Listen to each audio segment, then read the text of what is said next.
Students, આપણે previous લેક્ચરની અંદર ચેપ્ટરની બધી થિયરીઓ સમાપ્ત કરી દીધી. ઓકે, જ્યાં પણ જેટલા કોન્સેપ્ટ અને જેટલા સૂત્રો આવે છે એ મેં તમને કીધું હતું તૈયાર કરી રાખજો, જેથી કરીને દાખલાઓ આપણે ઈઝીલી ગણી શકાય. ક્લિયર? તો આજથી મિત્રો આપણે ઉદાહરણના દાખલાઓ શરૂ કરીશું. ઉદાહરણ પછી સ્વાધ્યાયના કરીશું. ઉદાહરણના એક બે દાખલાઓ મેં થિયરીમાં વચ્ચે ગણાઈ દીધા હતા, મેં તમને ત્યારે કીધું પણ હતું. ક્લિયર? સિવાયના દાખલાઓ છે આપણે ગણવાના છે, પણ એક સૂચના યાદ રાખી લો, ગમે ત્યારે દાખલાના વિડિયો જુઓ એ પહેલા તમે જે બુકમાં દાખલો લખવાના છો એ બુક, ફિઝિક્સની ચોપડી અને કેલ્ક્યુલેટર આટલું સાથે ખાસ રાખો. કારણ કે હું કોઈ કેલ્ક્યુલેશન નહીં કરું, ગુણાકાર ભાગાકાર નહીં કરું, કારણ કે મારી પાસે કેલ્ક્યુલેટર નથી. હું ગુણાકાર ભાગાકારનું જે પદ આવતો હશે મૂકીને જવાબ માટેની જગ્યા છોડી દઈશ.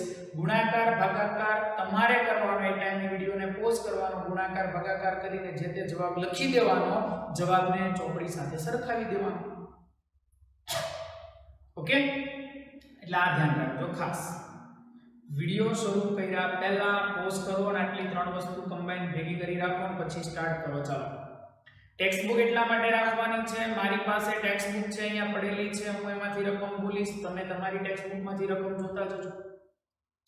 બીજું, ચેપ્ટરના દાખલાઓ ગણવા માટે લોગ ટેબલની જરૂરિયાત પડશે. એક દાખલો એવો છે અત્યારે, આગળ તો જરૂર છે.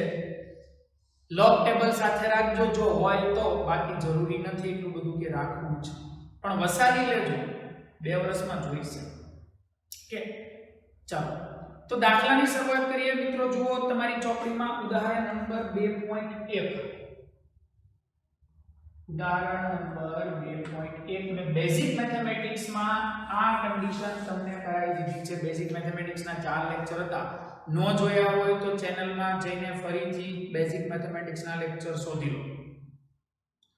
પહેલો દાખલો એ બેઝિક મેથેમેટિક્સનો છે. રેડિયન માપક્રમમાં નીચેના ખૂણાઓની કિંમત શોધો. ચાલો રેડિયનમાં ફેરવવાના છે. એમાં પહેલું છે 1 ડિગ્રી. તમને મેં એક વસ્તુ શીખવાડી હતી, યાદ કરો. 180 ડિગ્રી બરાબર પાઈ રેડિયન. તો 1 ડિગ્રી એ કેટલા રેડિયન? બોલો, 1 ડિગ્રી બરાબર થશે પાઈના છેદમાં 180 રેડિયન. તમારે આ જવાબ નથી લખવાનો, તમારે શું કરવાનું છે?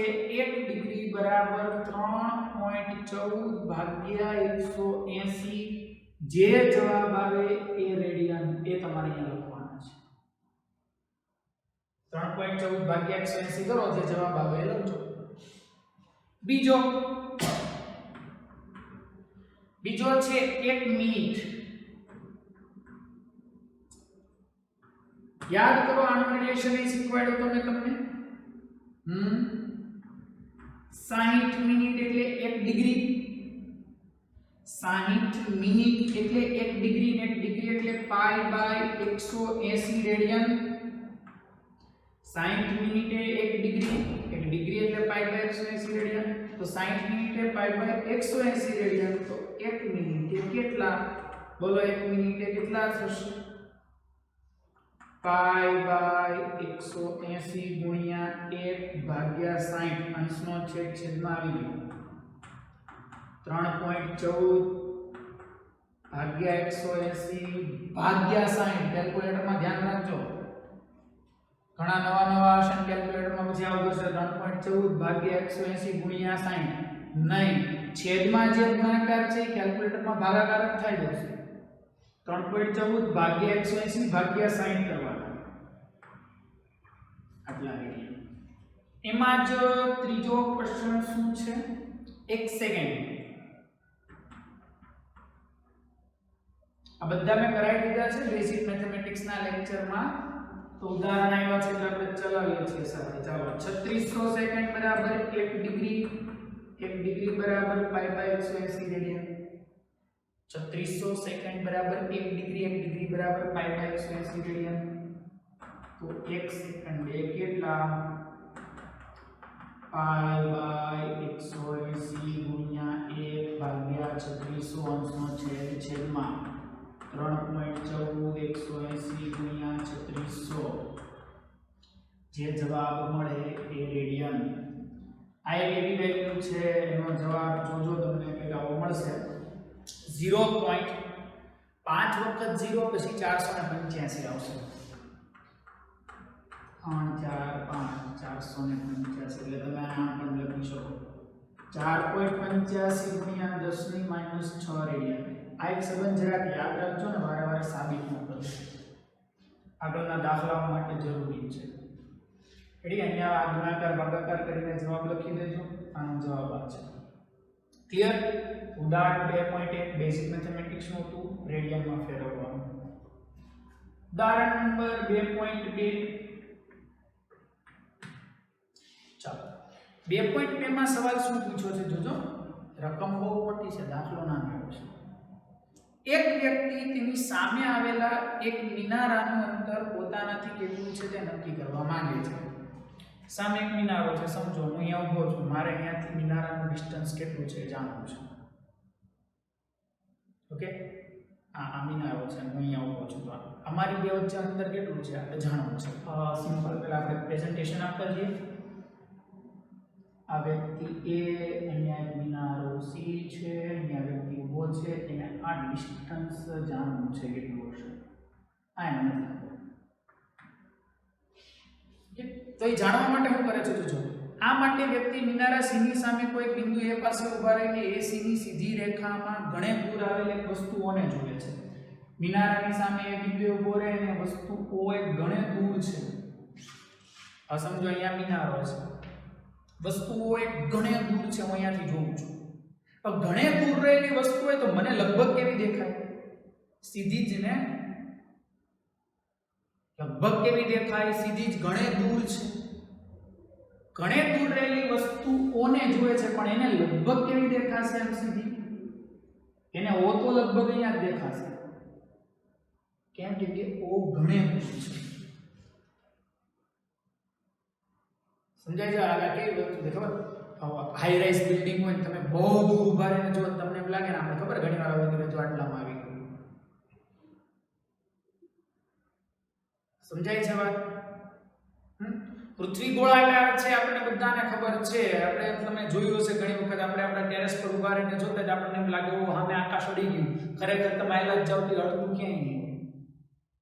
બસ આ એક પ્રકારનો રીતનો આભાસ છે. બહુ ઘણે દૂર છે, પણ એ જોવે એટલે એને લગભગ સ્ટ્રેટ દેખાય છે. હવે શું કરે છે? ત્યારબાદ વ્યક્તિ એસી ને લંબ દિશામાં, એસી ને લંબ દિશા એટલે આ ને આમ લંબ 100 મીટર ચાલે ને બી બિંદુએ પહોંચે છે. ચાલો અહીંયાથી 100 મીટર ચાલે છે અને અહીંયા બી બિંદુએ પહોંચે છે. દોસ્તો આ ડિસ્ટન્સ 100 મીટર ને બી બિંદુએ પહોંચે છે, બરાબર? બી સ્થાનેથી વસ્તુઓને અને મિનારા સી ને જોવે, બી થી ઓ ને જોવે એટલે એને લગભગ તો એ સીધું જ દેખાય કે ઓ તો ઘણે દૂર છે. ઓ તો ઘણે દૂર છે. અને બીજું એ સી ને જોવે છે, આને જોવે છે અને આને જોવે છે. આગળ મિનારા સી ને નિહાળે છે, બીઓ અને એઓ એકરૂપ બને છે. એઓ અને બીઓ એકરૂપ બને કે એ તો સીધા જ દેખાય ને, દૂર છે એટલે એકરૂપ બને છે. જ્યારે સી ની દ્રષ્ટિ રેખા મૂળ દ્રષ્ટિ રેખાથી 40 ડિગ્રી નમે છે. આ સી ની દ્રષ્ટિ રેખા એટલે આ મૂળ દ્રષ્ટિ રેખાથી 40 ડિગ્રી નમી ગઈ. દોસ્તો આ 40 ડિગ્રી નમી ગઈ તો આ 40 થશે. સી ની દ્રષ્ટિ રેખા એટલે અહીંયાથી જે સી જોવે છે આ લાઈન મૂળ રેખાથી 40 ડિગ્રી નમી છે. ઓકે, તો મિનારાથી વ્યક્તિ એનું અંતર કેટલું હશે? ચાલો બોલો, આકૃતિ પરથી આપણે x શોધવાનો છે. નાની સામે ની આવડે ને, પાસેની જોઈએ છે તો tan થીટા લઈ લો. સામેની બાજુના છેદમાં પાસેની બાજુ, તો x બરાબર 100 ના છેદમાં tan 40 ડિગ્રી. દોસ્તો લોગ ટેબલ હોય તો જોઈ લેજો. નેચરલ ટેન્જેન્ટ ખોલવાનું. લોગ ટેબલમાં ઉપર વાંચતા જવાના heading natural sine, natural cosine, natural tangent ખોલો. નેચરલ ટેન્જેન્ટમાં પહેલી લાઈન ડિગ્રીની છે, એમાં 40 એ જાઓ. 40 વાળું માપ જો તમને દેખાશે 0.8391 ઘણા કહે છે સર 0 પોઈન્ટ તો નથી દેખાતો એકદમ ટોપ પરનું જે 0 વાળું માપ છે ત્યાં લખ્યું છે 0.0000 સમજાય બસ ત્યાંથી બધા જે માપ છે ને 0 પોઈન્ટના છે અમુક ડિગ્રી પછી 1 પોઈન્ટ શરૂ થઈ જાય અમુક ડિગ્રી પછી 2 પોઈન્ટ શરૂ થઈ જાય એ જોઈ લેજો લોક ટેબલમાં 0.8391 થશે ભાગાકાર કરી દો એટલા મીટર એ આપણો જવાબ ક્લિયર બહુ ઈઝી દાખલો તો ખાલી રકમ બહુ લાંબી લચક લખી છે પણ એમાંથી આકૃતિ બનાવતા આવડવી જોઈએ x તમને આરામથી મળી જશે કે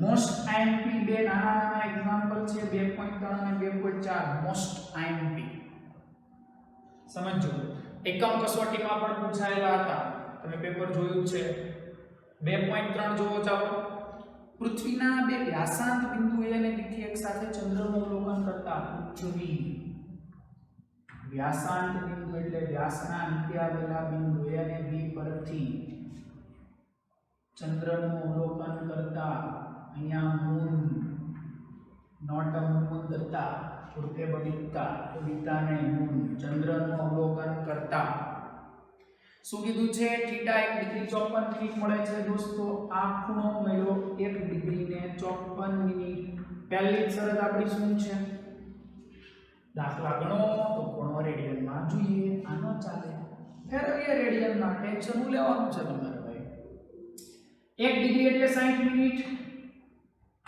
અને આ બીજી 54 મિનિટ તો 144 મિનિટ રેડી ને 114 મિનિટ ચાલો રેડિયનમાં ફેરવતા શીખવાડી દો બોલો 60 મિનિટ પાઈ બાય 180 રેડિયન તો 114 મિનિટ એ કેટલા રેડિયન બોલો કેટલા થશે 114 ગુણ્યા પાઈ બાય 180 60 કેમ કરશો કેલ્ક્યુલેટરમાં 114 ગુણ્યા 3.14 ભાગ્યા 180 ભાગ્યા 60 આ તમારો થીટા થશે આ ભૂલાય નહીં દાખલો ગણો ત્યારે રેડિયનમાં ફેરવીને માપ લેજો આગળ પૃથ્વીનો વ્યાસ 1.276 ગુણ્યા 10 ની 7 ઘાત ચાલો આ વ્યાસ આપ્યો છે બી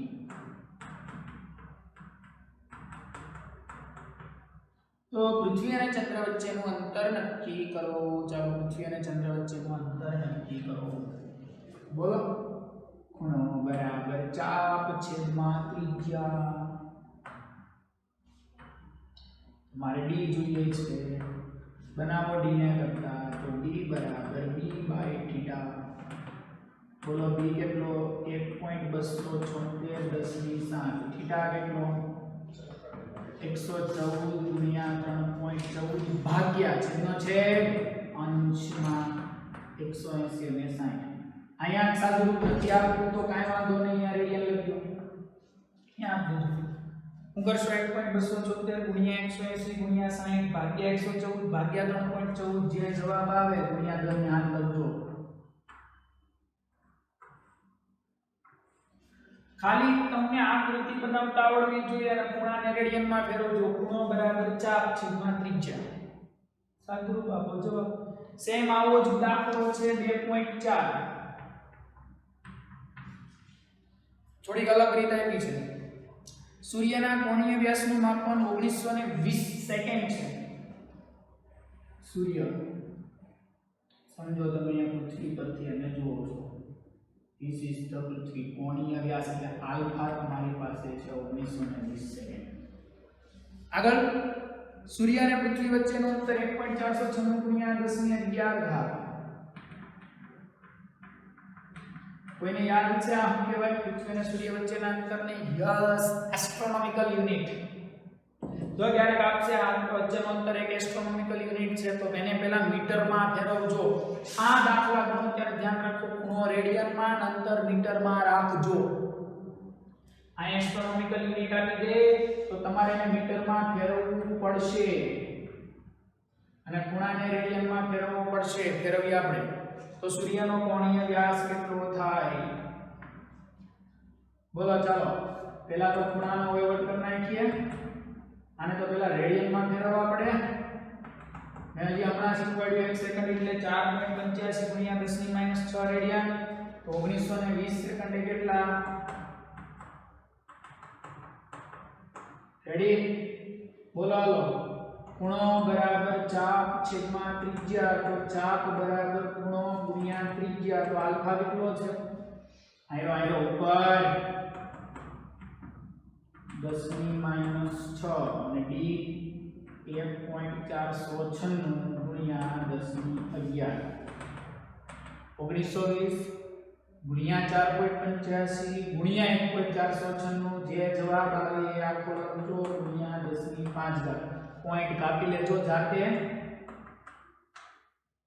પોઈન્ટ જાતે કાપી લેજો. ખબર પડી ભાઈ દાખલામાં? તો ગણતરીઓ ખાસ આવડવી જોઈએ, આનો ભૂલાવી જોઈએ. ક્લિયર? વિડિયોને પોઝ કરો. 4 દાખલા વ્યવસ્થિત રીતે મેં જેમ ઉતાર્યા છે એમ ઉતારી દો ચોપડામાં. જ્યાં જ્યાં ગણતરીની જગ્યાઓ છોડી છે ત્યાં ગણતરી કરો. ઘાત કાપવી પડે તો ઘાત એ પ્રમાણે કાપો. કાપતા આવડશે ને? જમણી બાજુ આલો તો માઈનસ, ડાબી બાજુ આલો તો એટલી ઘાત પ્લસ કરી નાખો. આ ધ્યાન રાખજો. ઓલા ભાગ્યા હોય અહીંયા ગુણ્યા નહીં કરતા, ભાગ્યા કરજો. 3.14 ભાગ્યા 180 ભાગ્યા 36. કેલ્ક્યુલેટર માં અહીંયા 114 ગુણ્યા 3.14 ભાગ્યા 180 ભાગ્યા 60 થાય. ચાલો આ વિડિયોને પોઝ કરો અને લખો. બાકીના એક્ઝામ્પલ આપણે નેક્સ્ટ લેક્ચરમાં જોઈશું. આ વ્યવસ્થિત રીતે લખી નાખો. ચાલો સ્પીડ રાખો.